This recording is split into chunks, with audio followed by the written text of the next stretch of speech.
who's telling me that he is from the Métis community of Detroit. And not like contemporary Detroit, Detroit from the 1700s. And that's how he claims his Métis status. So I said, well, where are your cousins? Where's your aunties and uncles? Blah, blah, blah, blah, blah. How dare you, because of the ravages of colonialism, yada, yada, yada, yada, yada. Oh, I thought you were waving. Hey, Shani. So, anyway, in the end, the book, in the conclusion of the book basically attempts to talk about what are some non, or at least less racialized ways that we can talk about Métis identity and the Métis people, and it suggests a couple of different kind of conceptual apparatuses. That's basically the book in a nutshell. It's the second book I wrote. I ended up writing 2 books last year after 12 years or 13 years of writing no books whatsoever. So the sabbatical came at just the right time. The other book is on Indigenous statistics, in case anyone's interested in that. And it's called, cleverly enough, Indigenous Statistics. So you can look that up if you. So anyways, thank you very much, and thanks, Shani, for inviting us.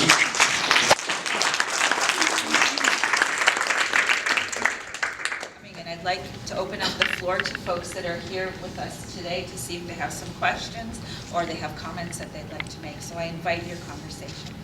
And just put ask a question. David. Yeah, exactly. Chris, I wondered if you could elaborate on the status of the Sault Ste. Marie Métis.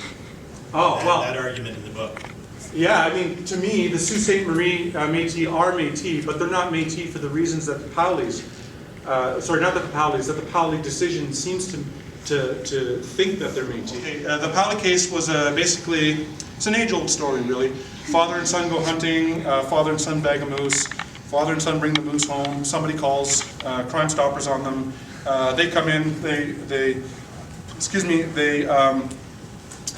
charge them with hunting out of season, hunting without a license, confiscate everything, yada, yada, yada. So they go to court, they make an argument that because First Nations, under the Robertson Superior Treaty, don't need a license to hunt, they shouldn't either, because they're Métis. And because they're Métis, they have particular land-based rights in the area. So what the court eventually decided was that in order, how do I put this? People often say that the court defined what a Métis is. The court didn't define what a Métis is. They were very specific to say these are the legally defensible and legally protectable elements of Métis, and this is what you have to be able to demonstrate in order to seek protection for that.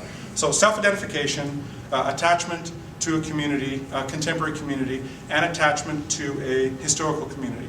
And they didn't necessarily say blood quantum attachment or a lineal attachment. People could have been adopted into a particular community, but you had to show attachment to some pre-colonial, what they call pre-effective sovereignty community. The problem with the Pauli decision is that they never required that community to identify itself as Métis. It just had to not be Indian. Anyone indigenous who the government doesn't recognize as Indian is now Métis. And that's really problematic for me because it's kind of taking away their ability to think complexly about the histories through which they exist and possibly continue to exist today. And it gets even worse as you get into New Brunswick and Cape Breton and those areas as well. So yeah, I'm not a historian. I can absolutely see a conceptual argument made for why they would be Métis, and I think the Pauli decision would have been a much stronger decision had it talked about the peoplehood that was involved how that community was involved in kind of the evolving peoplehood of the Métis people in that era, because there are absolutely definitely connections between them. They're just not the connections that the court made, and they're not even particularly the connections that the Pauli's legal team made. Which, by the way, is not a dig at the Pauli's legal team. There's only certain arguments you can put forward with any hope of success, so you inch stuff along, hoping that further cases will allow you to open it up. Does that answer your question? Yeah, but I was wondering in terms of that sphere of influence, is that in the book you would talk about kingship ties, but also... You actually read the book? Pardon me? You read the book? Of course! Thanks, I got the hardcover. My painting on the cover. I know! That's you? Otherwise, I don't know, Chris. But when I was getting to that point, it seemed like you were widening that sphere of influence and possibility. But I wondered if those extended and the aspirations of nationalism require. Interestingly, they did have the aspirations of nationalism linked to Red River. If you look at after 1816, after the Battle of Seven Oaks, people take off for Sault Ste. Marie after that, and they refuse to arrest them when they actually get there. So the links are actually there. I vacillate in the book because I'm not a historian, so I didn't go into. None of you know me, or very few of you know me, but I don't read handwriting that's historical. I'm a historian as much as when people start typing, that's when I can really get into it. I'm not really there's other people for that who are much better at that than I am. But for me, I'm really interested in the ways in which that emergent nationalism in the core and that growing bourgeoisie overlaps over the pre-existing kinship systems and how those different ontologies fit together, but also what are the tensions between them. And I don't have an answer to that yet, but hopefully other people will take up the book and critique it and extend it. I have a question for Rob. First of all, I really enjoyed your book. Oh, thank you. That was very good. And this whole question of how people interact with each other right now, they treat each other and that type of thing, that there's spiritual dimensions to that, and there's the other story, the Osaka stories and that type of thing. But working with elders, I'm starting to understand that larger law really involves relationships with all kinds of things, like the natural world and the spiritual world, and like sort of like yourself, that type of thing. And I'm just wondering, when you're working with your elders, did you sort of hear very much about that type of thing?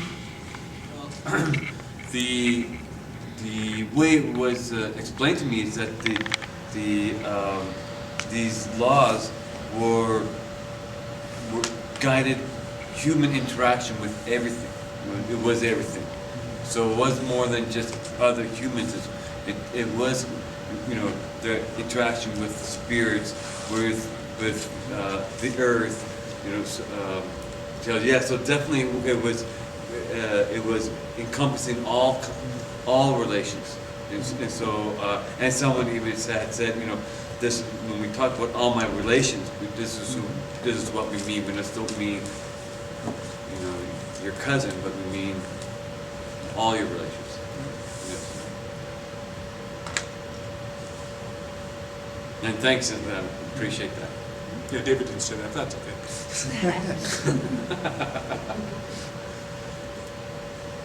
I'm kind of patient, so I'll give it another moment in case someone has questions. Chris, I was going to ask you, obviously, you weren't sitting around waiting on the Daniels decision, but the point is what's your sense of what Daniels does to... The Harry Daniels, yeah. I think it's a terrible decision.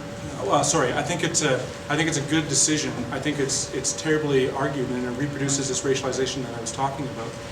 The court basically argues that Métis and non-status Indians were considered Indians under Section 9124, but there was the court could have just as easily argued that the term Indian today means the same, or that the term Indian then means the same as the term Aboriginal does today. So they could have made an argument that allowed for a nationalist understanding or a nationhood-based understanding, but instead they just went with the same old kind of.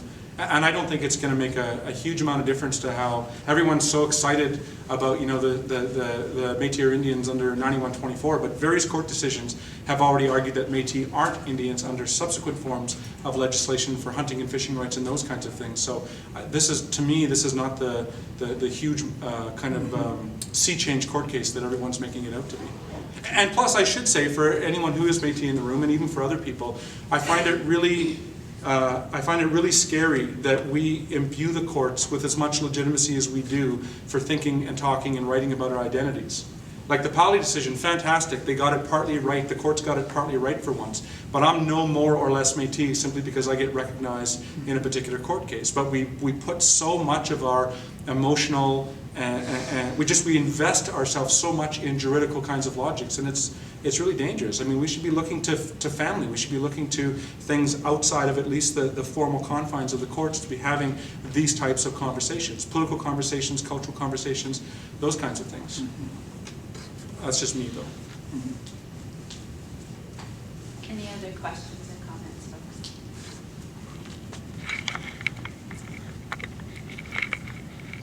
Well, this is just the beginning for this term, and I want to thank both of you for your generosity today in coming to the University of Regina and sharing your insights and your wisdom with all of us, not only in the texts that you've created, but also in the stories that you've shared with us today. So thank you again for joining us for this inaugural event for the forum. Thank you. Thank you.